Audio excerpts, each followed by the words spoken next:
Ellen on politics. Together we'll stand, divided we'll fall.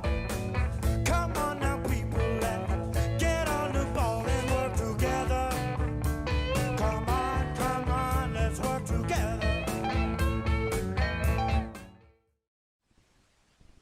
Good morning once again, and welcome to Ellen on politics. Last week, I have this bad habit of looking at the monitor instead of looking at the camera. So, hi, let me look you in the eye. Look like an honest man. So, last week I was talking about how ethics drives to some extent political activity. Of course, it helps when ethics also has behind it people's material interests, but I think a more ethical society would be more in the interest of all of us. Our material interests would be served as well as fulfilling ethical obligations to each other. Last week I talked about the ethics of our relations to property, that is non-human stuff in the world, and how we could not, at least I can't see any way to justify private property rights over the use of non-human resources or materials unless there's provision for everyone to have unconditional access to sufficient resources to live in a state of dignity, human dignity. All right, so that was last week, and I talked about how as policy directions, maybe a universal basic income and universal health care would be a good start on that. This week, I want to talk about our relationships to each other as human beings, particularly in the realms of politics and economics. That is, how we organize our political life together so that we can make sure that we're interacting in a way that's fair to everybody, and any governmental structures that are set up are not oppressive but actually serve the common interests of the community. And in the economic sphere, how we organize our lives as in producing the things that we all need to live, in creating products and growing food and building houses and all this, providing services to each other. How we can relate to each other in a way that's ethical and also serves our interests in the best way possible. So that's what I talked about last week, and that's what I'm talking about today.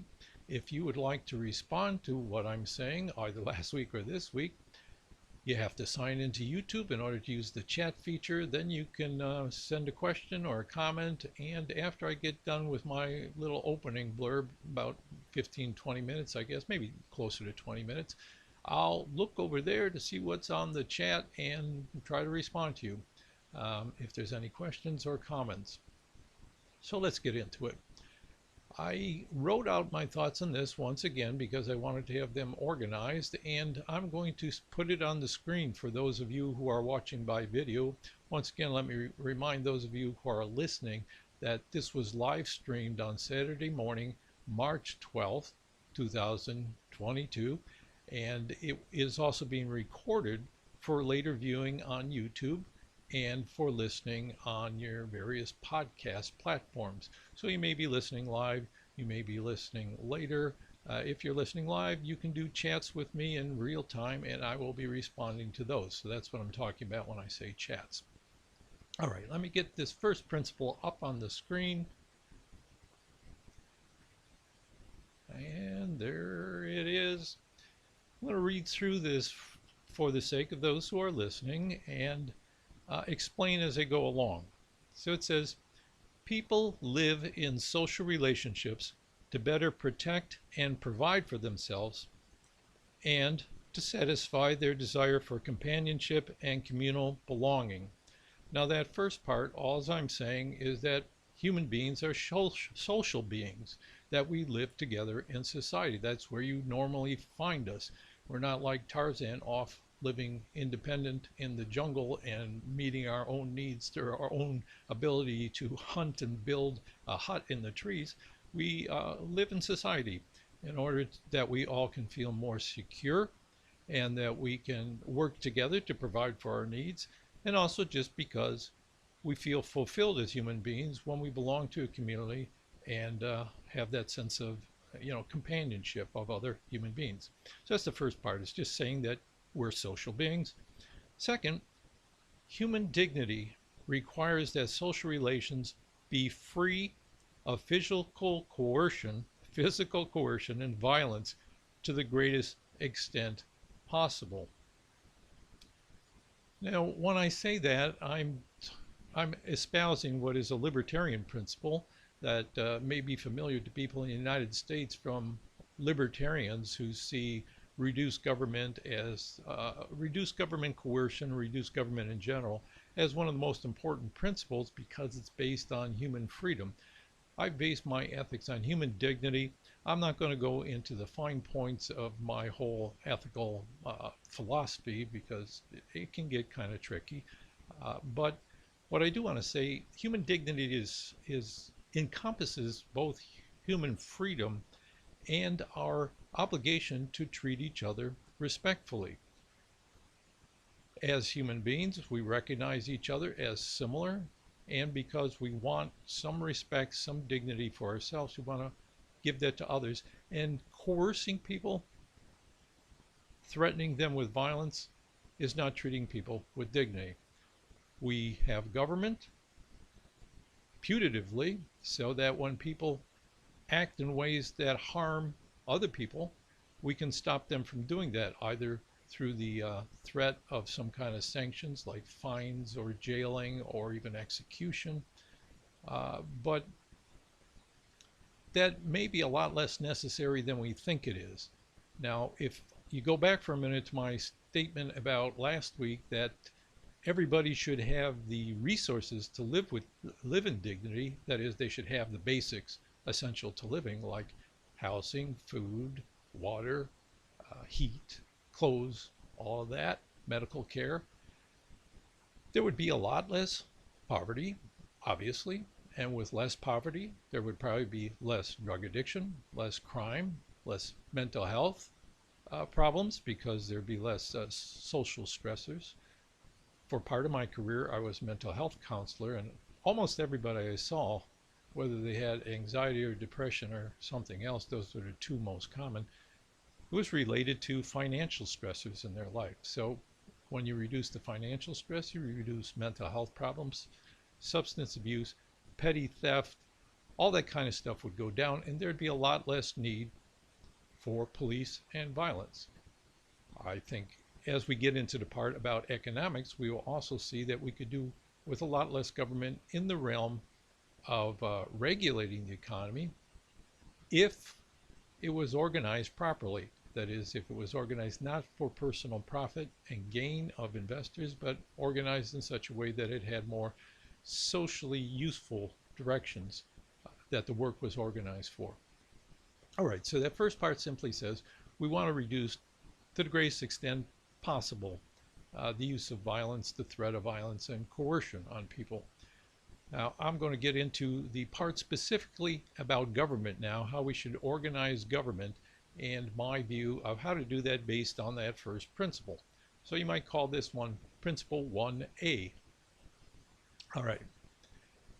Therefore, the people in a society have the collective right to choose, remove, or replace anyone given leadership responsibilities by democratic methods that are fair to all and produce representation for the largest majority possible.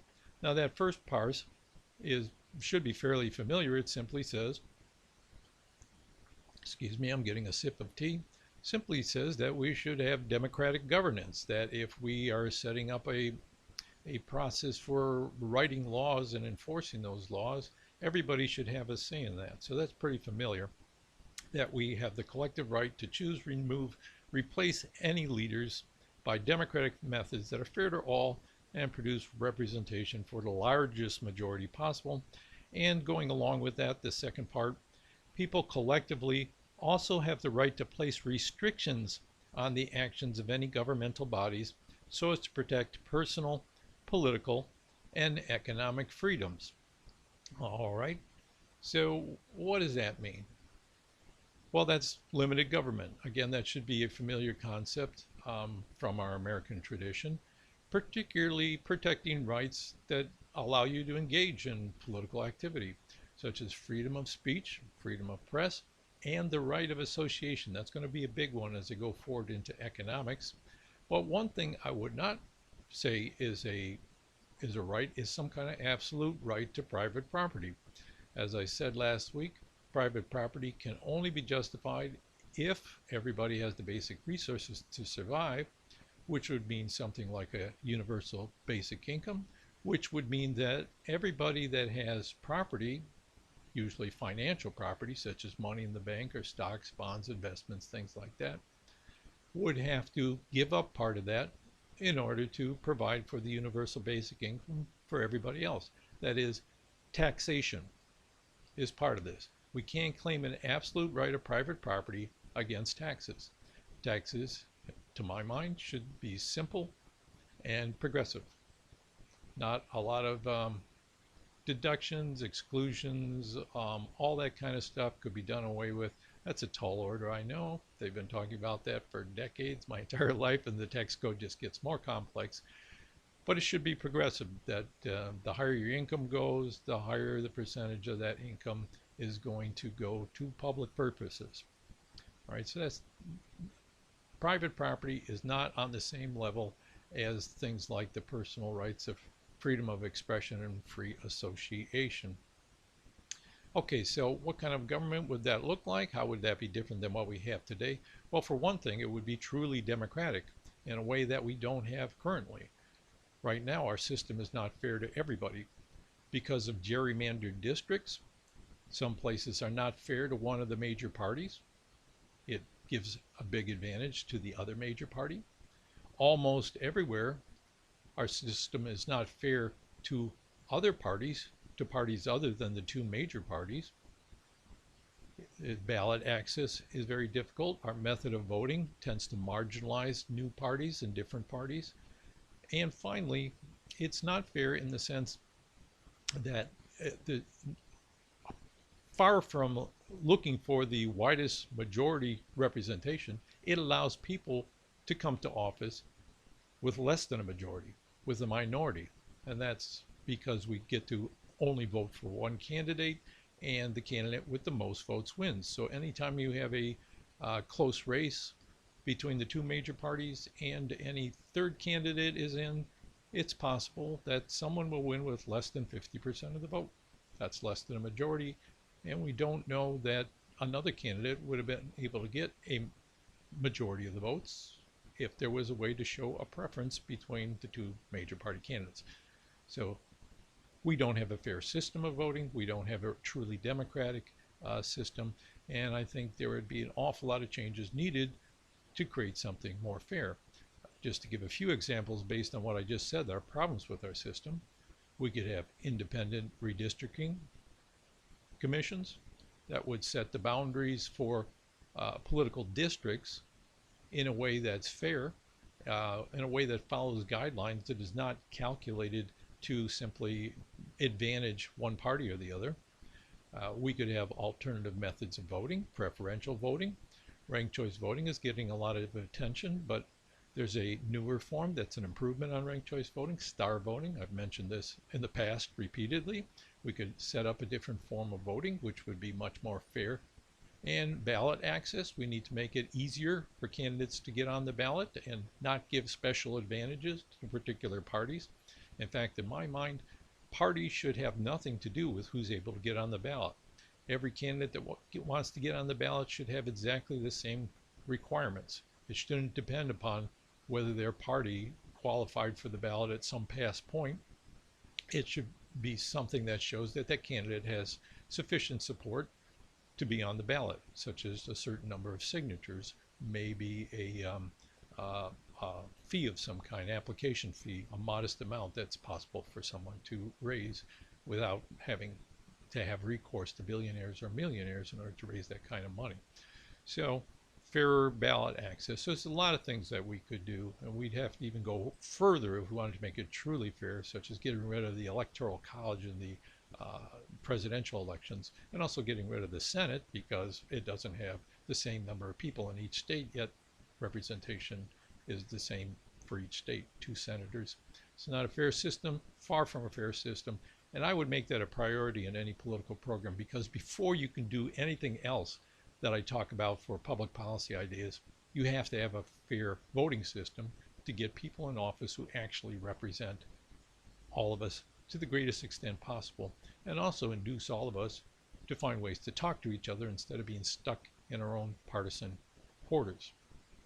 All right, so need a more democratic system. Protection of individual rights.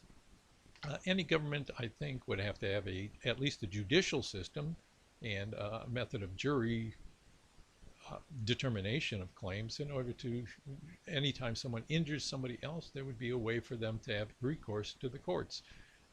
As I said earlier, I think there would be a lot fewer crimes if people's needs were provided for, and if we changed our economic system, which I'm going to get to in a minute, there'd be even fewer problems for the government to need to take care of. We could have a reduced military and reduced police forces, and I think ideally, and I think this is actually feasible at some point in the distant future, have no government, or have a government that really is governing and doesn't have to depend upon coercion or the threats of violence at all. No prisons, no corporal punishment, anything like that. If you had a sane society, I think that was not traumatizing people with violence and with economic necessity, people would be able to grow into fully human beings and exercise our capacities for socially getting along with each other, and we each have our needs taken care of to the extent we don't have to harm each other to get our needs taken care of. So I think it would benefit us all. I think it's feasible, at least I can imagine it. I think we have the knowledge to be able to get to that point. Just some people don't want the system to change because they think it's benefiting them. I think a new system would benefit them as well, but that's another issue. Okay, so that's it for government. Give a quick sketch of what I think a better government system could look like. Now let's look at economics, particularly the organization of workplaces, because most of our work is done in concert with other people. Very few of us actually work totally independently. So let's look at that principle. It's a little bit longer than the other one, so I'm going to take a little time in looking at that. All right, so let's go through this step by step. Get another sip of tea to wet my throat. Okay. Therefore, the organization of work should be for social benefit and with the voluntary participation of those who do the work.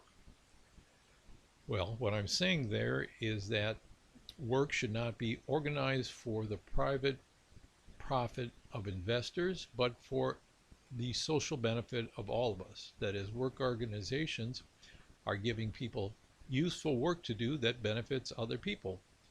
Grow food so they can eat, build houses so they can live in them, and etc. So work should be organized for social benefit. And voluntary participation means that nobody is coerced into what effectively would be slave labor. You can't be forced to do something. You enter into it willingly. There's all kinds of questions people have about, well, if people didn't have to work, would they work? I think they would, but we can get into that. Those who work in a particular work organization have the right to make collective democratic decisions about the conditions for their participation. And here I'm talking about what we would think of as unions, because I think the right to associate, let me show my face here for those of you who are watching my video. Because of the right of free association with other people, people who work in a particular workplace should have the total freedom to talk to each other about their concerns about work, to come together as a collective body of whatever size, a small group, a larger group, all of them, and bargain with whoever is running the show there about how and under what conditions they'll participate, how work should be organized, how they should be treated, how much they should be paid.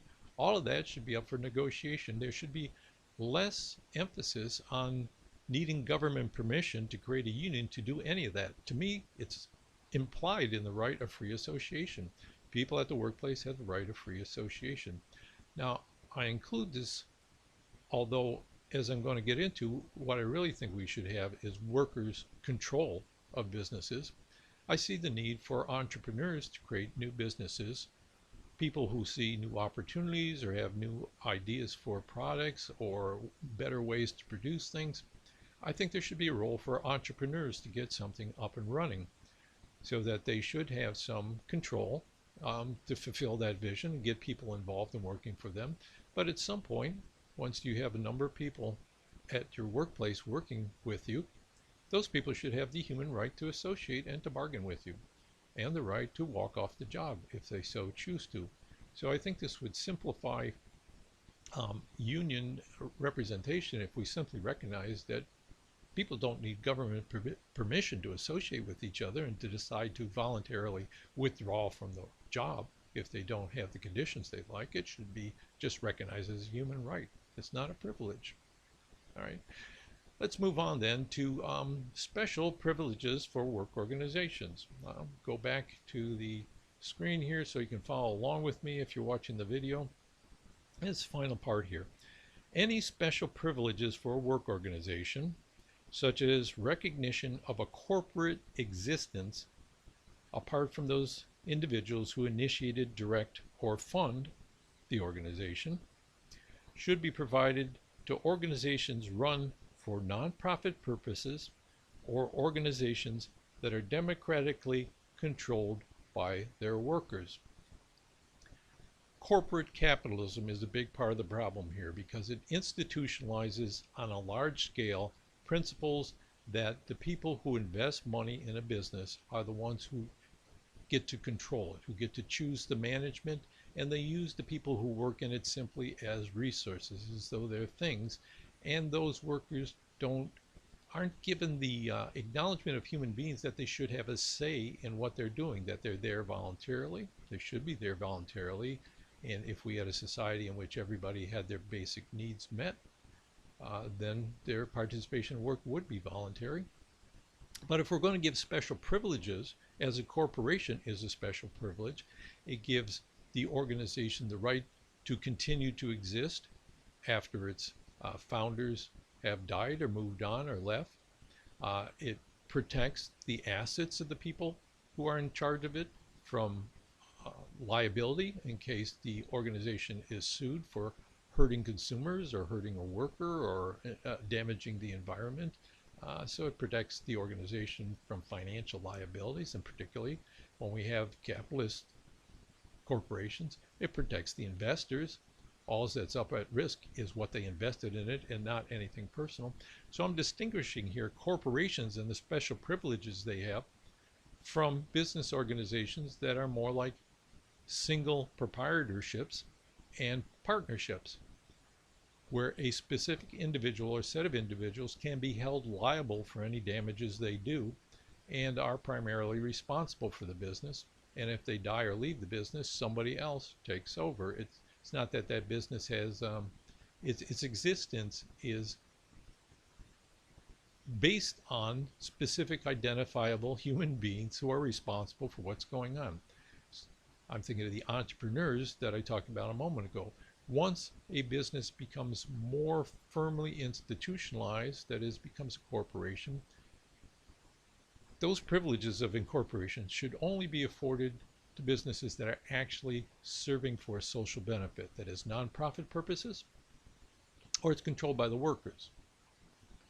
I could explain that a little bit further, but mostly the basis for this is the human right of free association and the desire for any government privileges to be inducing public benefits rather than private profit. And I think workers' control benefits the public in a number of ways because you don't have the workplace conditions damaging, stressing out workers or causing them risk to their physical and mental well-being. They're able to, because they're members of a community, they'll be more cognizant of how that business is affecting other people. They may run it for a profit for themselves, but because other businesses are competitors, they'll have to compete with them, and that should keep costs down the way that people generally think competition between businesses should. So I think workers' control would have more of a tendency to be socially beneficial, at least more beneficial to more people, all the workers rather than the small set of investors, than corporations that are run for a private profit. In fact, corporations started out as government privileges for organizations that were doing work that benefited that particular society. And gradually over time it became somewhat of a just like a something that anybody could apply for any reason. We should go back to the old understanding corporations that when you give them those special privileges, they have to provide a public benefit. So those are the two aspects of organizing society that I think are important: the government and the work organizations. Future shows I'll get a little bit more into the public policy details of what kinds of things would do that. Obviously, changes in law regarding corporations and changes in law regarding the right of people to organize in the workplace. And let's see, do we have any questions yet? I don't see any questions. I'm not sure if anyone is out there or what's happening. We are at the almost at the 9 o'clock mark, so a lot packed into this show. Anybody out there? Anybody got any comments for me?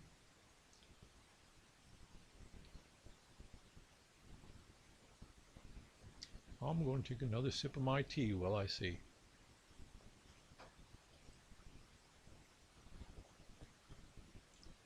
Once again, I know there's a delay when people chat between the time they type in a question or comment and the time I see it.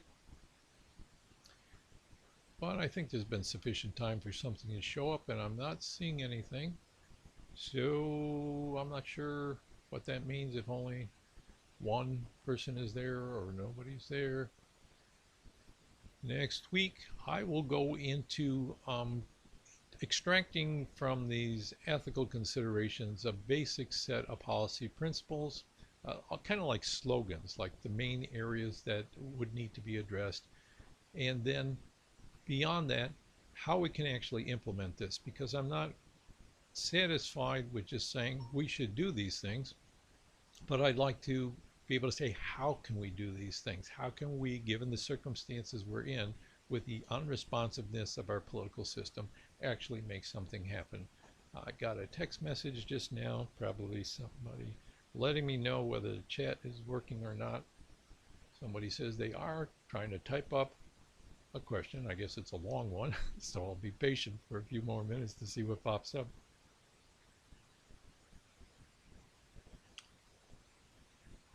I hope your day is going well wherever you are.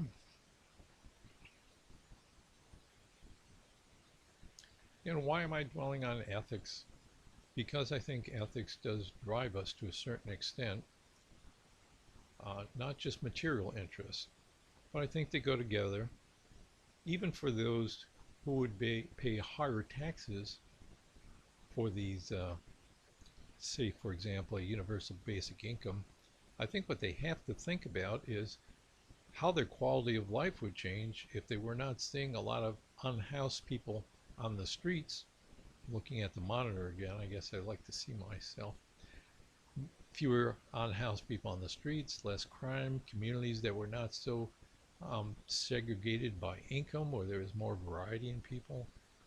I think the kind of society we could build would be have a much higher quality of life for all of us.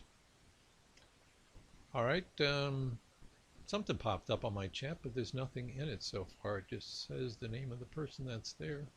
And it's just about 1 minute to 9, so I'm not sure if I'm going to wait for a question. If a question does pop up after I end the show, I will address it next week. You can put comments on the recorded versions of the show by going to the Alan on Politics YouTube page and putting comments on there. Once again, I'm looking at the monitor rather than the camera. I have a bad habit that way. Or you can go to Facebook and look for the Alan on Politics page and put comments there on the videos. Or if the video pops up on other groups, you can put comments on there. I may not see them, but maybe other people will want to comment, and maybe eventually they'll flag my attention to it. And finally, I created a new Facebook group a couple weeks ago called the Freedom and Cooperation Network, trying to move towards getting people talking more about these ideas with each other. Um, hasn't worked so far. I think what I neglect to say is you really need to hit those enable notifications so you know when something has come up and you can go over there and comment on it or like or share or whatever. So I guess that's it for this week. We are at the 9 o'clock mark. Thank you very much for listening, watching. I hope to hear from you and also hope to have you join in again next week. So long.